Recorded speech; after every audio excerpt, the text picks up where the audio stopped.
अस्सलाम वालेकुम। Golden 120 vlog में आपको खुशामदीद कहते हैं। जैसा कि आप सब जानते हैं कि प्राइवेट हुजाज कराम का मामला इस वक्त बहुत लटका हुआ है। 60,000 से ज़्यादा पाकिस्तानी प्राइवेट हज से महरूम हो चुके हैं। हज ऑपरेटर्स लवाजमात पूरे नहीं कर सके। तो इस हवाले से पाकिस्तान के वफाकी वजीर मजहबी अमूर सरदार यूसुफ का कहना है कि हज के लिए परवाज़ें 31 मई से शुरू होंगी, जिसमें रवां साल सरकारी आज़मीन को पूरी तादाद 99,605 फरीज़ हज की अदायगी के लिए जाएगी, मगर प्राइवेट स्कीम के तहत जाने वालों की तादाद महज 25,000 के करीब हो गई है। पाकिस्तान में इस साल हज का मजमूई कोटा तकरीबन 1,20,000 अफराद था, जिसमें निस्फ को सरकारी हज स्कीम और निस्फ को प्राइवेट हज ऑर्गेनाइजर ने इस मजहबी फरीज़े की अदायगी करवाना थी। मगर प्राइवेट स्कीम के तहत हज के ख्वाहिशमंद 60,000 से ज़्यादा लोग हज से महरूम हो गए हैं। इतनी बड़ी तादाद में लोग प्राइवेट हज की अदायगी क्यों नहीं कर पाएंगे? इस बारे में वफाकी वजीर मजहबी अमूर का कहना था कि सरकारी हज के लिए वक्त पर तमाम तकाजे और लवाजमात पूरे किए गए, ताहम प्राइवेट हज ऑपरेटर्स ये लवाजमात पूरे नहीं कर सके।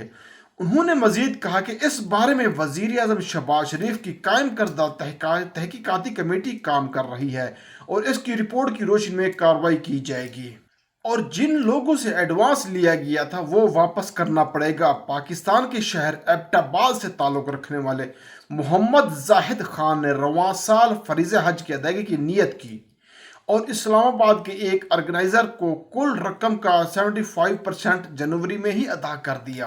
पाकिस्तानी हुकूमत की इस मंजूर शुदा प्राइवेट हज कंपनी ने उन्हें बकिया रकम वीज़े के हजरा के बाद देने का कहा था, मगर बाद में जाहिद खान को बताया गया कि हज तो दूर की बात, उनका सऊदी अरब का वीज़ा ही नहीं लग सकता।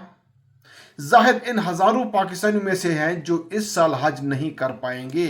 एक प्राइवेट हज ऑपरेटर का कहना है कि अब तक उम्मीद थी कि शायद कुछ हो जाए, मगर अब ये उम्मीद दम तोड़ चुकी है।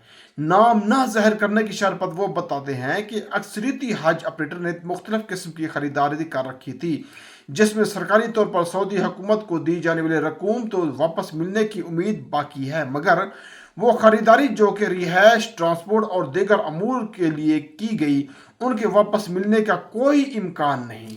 हज ऑपरेटर का कहना था कि अगर हमें निजी तौर पर खरीदारी के लिए पैसे वापस नहीं मिले तो अक्सरियत माशी बहरान का शिकार हो जाएंगे।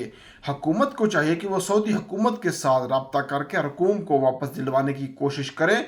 उनके मुताबिक सऊदी हुकूमत ने अनकरीब तकरीबन 60 हाजियों का कोटा अब पाकिस्तान से कहीं और मुंतकिल कर दिया है। हज ऑपरेटर ने जिन लोगों से एडवांस या पूरी रकम वसूल की थी वो उनको वापस करने के पाबंद हैं।